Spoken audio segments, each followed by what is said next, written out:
ay si Attorney Joseph Frederick Calulo at mga kasama ho natin.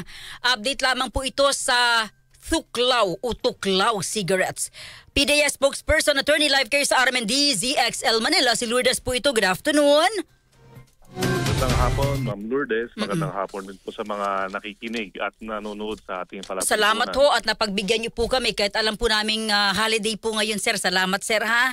Oras ng pahinga, kasama niyo po kami. Attorney, last time po nagkausap po tayo kasi may report ho na may mga nahuli na at kinasuhan ng mga individual sa Palawan na nagpakalat daw ng tuklaw cigarettes. Ano po yung pinaka-update, latest update dito na meron daw pong na-turn over na sa inyong mga tuklaw cigarettes? Apo, Ma'am Lourdes, yung nababanggit na na-aresto na 5 diyan sa may bandang Palawan, hindi naman po yung tuklaw mismo, yung binenta. Nagbenta po sila ng marijuana and at the same time, meron ho silang synthetic cannabinoid na nakabayal. Okay. Wala tong kinalaman sa tuklaw. Probably because of the synthetic cannabinoid. Kaya it was connected sa tuklaw. Okay, opo. Pero as to cigarettes, wala naman pong sigarilyo na binenta ito mga to. Okay, clear po. Ayun naman yes po. Ayun yung sa mga nagsusurrender po ng mga sigarilyo sa atin. There are some individuals na gawa nga naman po ng yung parang ito sa tulong ho ninyo for information dissemination. May mga ilan na rin ho na lumapit sa ahensya at nag-turn over po nung itim and dark brown na sigarilyo. Nung tinest po natin yung mga tinurn over po nila, may nilalaman ho na synthetic cannabinoid yung sigarilyo. So ibig sabihin, nahaluhan ho ng synthetic cannabinoid yung sigarilyo.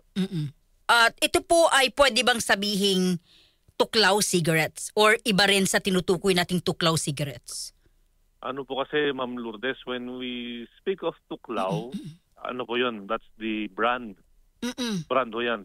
Tuklaw. Yes, opo. Spelling nun. Ngayon, hindi naman kasi lahat nung ganyan, hindi lang naman siya specifically na brand na yan ang nahaluan ng synthetic cannabinoid. Meron ho kaming may na-turnover sa amin. Ang sigarilyo na yun, hindi naman yun yung brand niya, pero ang kulay niya is black.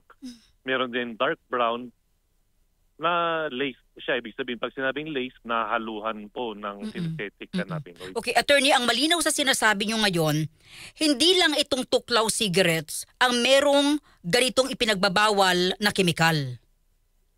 Ano po kasi, pag nabanggit to kasi siyempre sa layman's term, sinabing tuklaw, agad alam na nila is sigarilyong itim. So in general, sinasabi na nila, pag sinabi mong tuklaw, sigarilyo na itim, dark brown. So parang naging na siya. Kumbaga sa atin, pag sinabi mong gato yung brand, alam mo na chocolate drink yan. Pag sinabi mong gatong brand, alam mo na toothpaste yan. Yung naging na siya, naging pangkalahatan ng ibig sabihin noon. So, basta sa atin sinasabi natin, sige, tuklaw, pero ibig sabihin niyan, hindi yung mismong sigarilyo. We are speaking of cigarettes na dark, ang kulay ng wrapper niya, black or dark brown. Okay, clear po yun. Attorney, na-trace na ho ba ninyo kung saan talaga ito galing at paano ito nakapasok sa ating bansa? Ano po to, Ma'am Lourdes? Hindi tayo nagmamanufacture ng ganyang klaseng sigarilyo. And we are looking in the possibility na ito ay na-smuggle, pinuslit sa ating bansa ho. Kasi hindi naman tayo gumagawa ng ganyang klaseng sigarilyo. And yung National Tobacco Administration already issued a statement na yung dahon na ginagamit para dyan sa sigarilyong yan, hindi ho sila nag-issue ng authorization for the importation of that kind of leaf. So yung ibig sabihin nito, yung dahon na ginagamit niyan, yung Nicotiana rustica, hindi ho ino-authorize ng National Tobacco Administration for importation. So, yun nga, smuggled from where, attorney? Most likely, Ma'am Lourdes, dito sa may mga country, Southeast Asia po, nakatrace po yan. Dinaan through backdoor. Yan po, yan po titignan natin. Most likely, backdoor po yan. Oh. Yung kung paano nila pinasok. Oo. Pero Kasi wala... alam naman natin na stricto sa customs po natin. Wala pa ho kayong nakikitang individual na pwedeng nagdala or nagpapasok dito sa ating bansa? May mga minomonitor po tayo.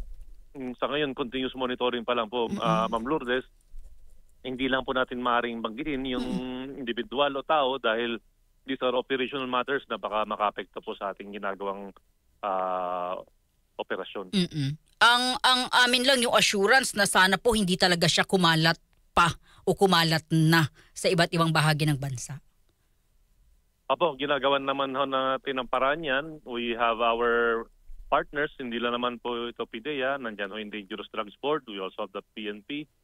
And yung ating mga border patrol, nandyan ho sila na nag-check ng mga possibility na may pasok sa ating yung...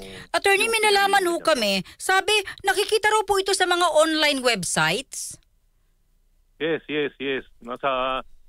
Talamak ho ang bentahan yan online. Kaya tayo, may mga partnership na tayo with the CICC. We are monitoring ngayon po yung mga online sellers. And in the coming days, kung meron din ho kami nabalitaan na individual din ho, nagbibenta niyan, magkakandak po tayo ng mga test buy dyan sa mga taong yan, and later on, by bus operation po pag nag-positibo po or synthetic na natin. Pero attorney, didiretsuin ko na, hindi naman po sa TikTok, Lazada or sa Shopee. Basta po, Ma'am Lourdes, online shopping application po. Oh, okay. Sige, malinaw po, online shopping applications. Okay, attorney, ipapahabol ko lang. Ano na po yung latest update dito po sa mga napakalaking bulto at talaga ng syabong nakuha sa dalampasigan dyan sa Bataan? Nasa pa ho yan? Nasa PNP, yung sako-sako po ng shabu na nakita sa dalampasigan. Hinihintay lang po natin na i-turn over sa atin po yan ng PNP dahil ni-report po ito ng concerned citizen sa PNP. We are just waiting for them to turn it over sa ating ahensya po. Since under Republic Act 9165, it is the PIDEA who is the repository of all seized and confiscated dangerous drugs. Oo. Ito po ba'y konektado sa floating shabus na napag-usapan natin a month ago? Hindi. Bistigan pa ho yan, Ma'am Lourdes.